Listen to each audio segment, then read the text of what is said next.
Hello नमस्कार साथियों, स्वागत है आप सभी का सीखने के इस नए श्रृंखला में। तो चलिए आज के इस क्लास की शुरुआत करते हैं। जैसा कि आपको पता है कि हम लोग गणित विषय सीख रहे हैं जो क्लास 9th के बच्चों के लिए है। उसका हम लोग कर रहे हैं अध्याय संख्या 8, जिस चैप्टर का नाम है चतुर्भुज अर्थात क्वाड्रिलेटरल। तो आज जो हम लोग करने वाले हैं इसका भाग संख्या 15 करने वाले हैं।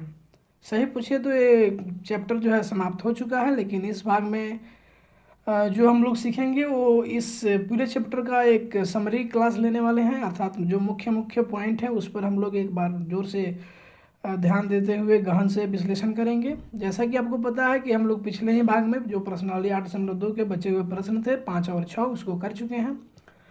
तो आज के इस भाग में हम लोग करने वाले हैं समरी अर्थात सारांश, अर्थात ये पूरे चैप्टर में इस हमने क्या क्या पढ़ा और कितने प्रमेय थे ये सब के बारे में एक स्टेटमेंट के रूप में हम लोग जान लेंगे, ताकि एक समझ डेवलप हो जाए, एक ओवरऑल कंसेप्ट की जानकारी मिल जाए।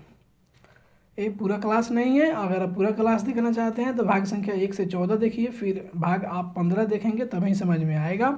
जैसा कि आपको पता है कि इस अध्याय में हम लोग निम्नलिखित बिंदुओं का अध्ययन किया है। जैसे में समांतर चतुर्भुज का एक विकर्ण उसे दो सर्वांगसम त्रिभुजों में विभाजित करता है। जैसे हम आपको बताए थे, हमारे पास यह एक क्या है, समांतर चतुर्भुज है। इसका हम क्या करें, एक विकर्ण खींच दें ऐसे। तो ये मान लेते हैं ए बी सी और डी। तो जो ए बी डी होगा त्रिभुज और जो त्रिभुज बी सी डी होगा ये आपस में क्या होंगे, सर्वांगसम होंगे। आपस में ये क्या होंगे, सर्वांगसम होंगे। क्योंकि ये हम लोग पढ़े हैं, ये हमारा प्रमेय 8.1 ही था। अगर कोई समांतर चतुर्भुज है तो उसे अगर एक विकर्ण के अनुसार बांट दें दो बराबर बराबर भागों में तो ये क्या हो जाएंगे, सर्वांगसम हो जाएंगे।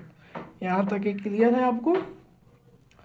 दूसरा पॉइंट ये कह रहा है कि समांतर चतुर्भुज के बारे में हमने बहुत चीज़ सीखा था। क्या सीखा था कि जो समांतर चतुर्भुज होता है उसके बहुत सारे गुण होते हैं। जैसे सम्मुख भुजाएं बराबर होती है। जैसे मान लो हमारे पास यह एक क्या है, समांतर चतुर्भुज है ए बी सी और डी। तो समांतर जैसा नहीं दिखाई दे रहा है, अच्छे से बनाते हैं थोड़ा।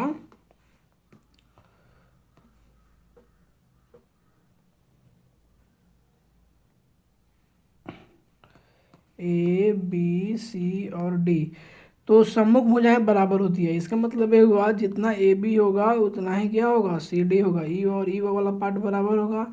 जितना ए डी होगा उतना ही पार्ट बी सी होगा, अर्थात ए और ए भी आपस में बराबर होंगे। सम्मुख कोण भी बराबर होगा। इसका मतलब ये है कि सम्मुख कोण बने हैं, जितना कोण ए होगा उतना ही कोण सी होगा, जितना कोण डी होगा उतना ही कोण बी होगा। ठीक है। उसके बाद विकर्ण जो है परस्पर समद्विभाजित करते हैं। अगर इसमें हम एक विकर्ण खींचते हैं तो ये क्या करेंगे, एक दूसरे को समद्विभाजित मतलब दो बराबर भागों में क्या करेंगे, बांटेंगे। अब हम बात करते हैं तीसरे नंबर पॉइंट के ऊपर। तीसरा नंबर पॉइंट यह है कि आयत के विकर्ण परस्पर समद्विभाजित करते हैं और बराबर होते हैं, और इसका विलोम भी सत्य है। चलिए समझते हैं। जो हमारा ये आयत है, आयत रेक्टेंगल, इसका प्रत्येक कोण 90 डिग्री का होता है, आप सभी को पता है, और आमने सामने की भुजाएं बराबर होती है। तो इसका जो विकर्ण होगा, अर्थात यहाँ से यहाँ अगर हम खींचें और यहाँ से यहाँ खींचें तो एक दूसरे को समद्विभाजित करता है। मतलब ई जितना पार्ट होगा उतना ही ए वाला होगा, ई जितना पार्ट होगा इतना ही ए होगा। अर्थात ए बी सी डी और एक कट कर रहा है ओ, तो जो ए ओ होगा, जो ए ओ होगा वह बराबर होगा ओ सी के, और जो ओ डी होगा वह बराबर किसके होगा, ओ बी के। ठीक है। तो आयत के विकर्ण परस्पर समद्विभाजित करते हैं और बराबर होते हैं, और एक दूसरे को बांटेंगे और बराबर भी होंगे। और इसका विलोम भी सत्य है कि अगर कोई एक समांतर चतुर्भुज है और उसके जो विकर्ण है आपस में समद्विभाजित कर रहे हैं और बराबर हैं तो वह क्या होगा, आयत होगा। वह क्या होगा, आयत होगा। अब चलिए देखते हैं समचतुर्भुज के विकर्ण। समचतुर्भुज के विकर्ण परस्पर समकोण पर समद्विभाजित करते हैं और इसका विलोम भी सत्य है। जैसे में देखो, ये हमारा ये समचतुर्भुज हो गया। समचतुर्भुज की विशेषता क्या होती है कि सभी भुजाएं आपस में बराबर होगी, कोण 90 डिग्री नहीं होगा प्रत्येक कोण। ये मान लेते हैं ए बी सी और डी है, और इसको इसका विकर्ण हमने खींच दिया। तो ये जो विकर्ण है ना, ये 90 डिग्री पर कटेगा। ये सब 90 डिग्री कोण बनाते हैं। ठीक है, कितना कितना डिग्री? 90 डिग्री। और इसका विलोम भी सत्य है, मतलब इसका इस स्टेटमेंट को अगर हम उलट कर भी बोलें तो उलट कर बोलने के बाद भी ये सही है। उलट कर कैसे बोल सकते हैं कि अगर कोई एक चतुर्भुज समांतर चतुर्भुज है जिसके जो विकर्ण है परस्पर 90 डिग्री पर कट कर रहे हैं, तो किस प्रकार का चतुर्भुज होगा? तो आप कहेंगे सम चतुर्भुज होगा। कैसा होगा? सम चतुर्भुज होगा। यहाँ तक ये क्लियर है? यहाँ तक किसी को कोई डाउट नहीं है? अब चलिए बात करते हैं किसके ऊपर? वर्ग के ऊपर। वर्ग के विकर्ण परस्पर समकोण पर समद्विभाजित करते हैं और बराबर होते हैं। इसका विलोम भी सत्य है। ये जो वर्ग है ये समचतुर्भुज से काफ़ी सिमिलरिटी रखता है, क्योंकि जो वर्ग में है इसमें जो प्रत्येक कोण होता है वो 90 डिग्री का होता है और प्रत्येक भुजा भी आपस में क्या होती है? बराबर होती है। तो इसका जो विकर्ण है, गड़बड़ा गया खींचने में लाइन। ठीक है, तो आप स्केल से बनाएंगे तो बिल्कुल सही सही बनेगा। हम यहाँ पे पेंसिल से लिख रहे हैं तो सही से लिखा नहीं पा रहा है। तो ABCD ये हो गया, AO हो गया। तो ये समकोण पर तो समद्विभाजित करेंगे ही करेंगे, इसमें कोई दिक्कत नहीं है। इसमें एक और खूबी है कि इसके जो विकर्ण होंगे वो बराबर भी होंगे, अर्थात A से C बराबर B से D। आया समझ में? वर्ग के विकर्ण परस्पर समकोण पर समद्विभाजित करते हैं और बराबर भी होते हैं। और इसका विलोम भी सही है, अर्थात इन्वर्स भी सही है कि अगर कोई समांतर चतुर्भुज है जिसका जो विकर्ण है 90 डिग्री पर कट कर रहा है और जो विकर्ण है आपस में बराबर है, तो कैसा होगा? तो वो होगा आपका जो वर्ग वो जो समचतुर्भुज होगा वो क्या होगा? वर्ग होगा। ठीक है, अब हम आगे की बात करते हैं। जो पॉइंट नंबर 6 है वो बोल रहा है किसी त्रिभुज की किन्हीं दो भुजाओं के मध्य बिंदुओं को मिलाने वाली रेखाखंड तीसरी भुजा के समांतर होती है और उसका आधा होता है।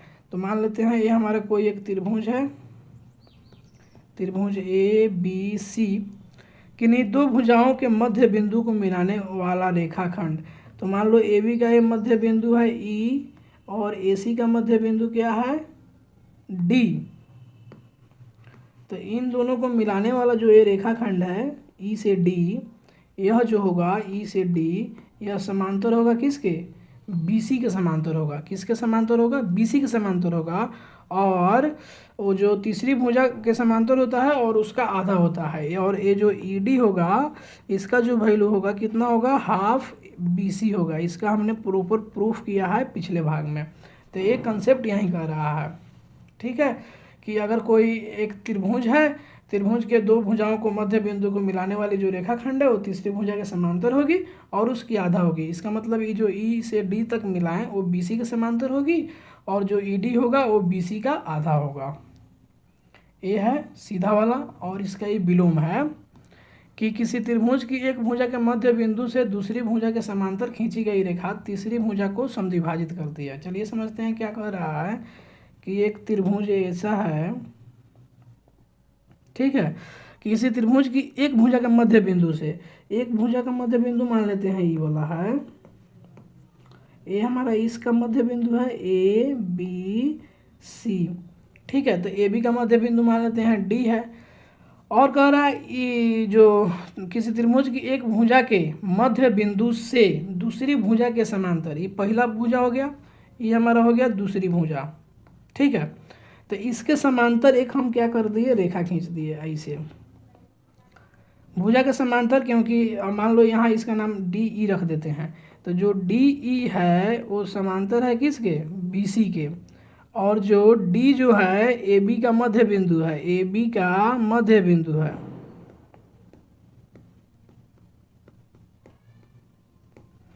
D जो है AB का मध्य बिंदु है और जो आपका जो DE है BC के समांतर है। तब ये जो तीसरी रेखा है अर्थात A से C, तो ये जो पॉइंट मिल रहा है ना AE और EC, इसको ये जो AC है इसको समद्विभाजित कर रहा है E पॉइंट A, ई जो दिख रहा है समद्विभाजित कर रहा है, मैंने बराबर बराबर भाग में बांट रहा है। इसका मतलब ये हुआ कि जो ए ई है वो बराबर है किसके, ई सी के बराबर है। ए ई बराबर है ई सी के। एक बार फिर से देखिए कि हमारे पास एक त्रिभुज है जिसमें वो पहले ही दे चुका है कि ये एक त्रिभुज है जिसका एक भुजा पर एक मिडिल पॉइंट है, और उस मिडिल पॉइंट से दूसरी भुजा के समांतर अर्थात ये जो बी सी है इसके समांतर एक रेखा खींच रहे हैं। तो ये जो रेखा है तीसरी भुजा के जिस पॉइंट पर कट करेगा, जिस पॉइंट पर प्रतिच्छेद करेगा, वह जो पॉइंट होगा वह रेखा को दो बराबर भागों में बांटेगा। अर्थात ई जो ई है, ई जो है ए सी को दो बराबर भाग में बांट देगा। इसका मतलब है कि ए ई जितना लंबा होगा, ए ई जितना बड़ा होगा उतना ही बड़ा होगा ई सी। इसका कहने का मतलब यही है कि बराबर भाग में क्या कर देता है, बांट देता है, दो बराबर समद्विभाजित कर देता है। तो यहाँ तक आप मेरे साथ बने रहे, इसके लिए आपका बहुत बहुत धन्यवाद। मिलते हैं आपसे जल्द ही अगले भाग में। जय हिंद।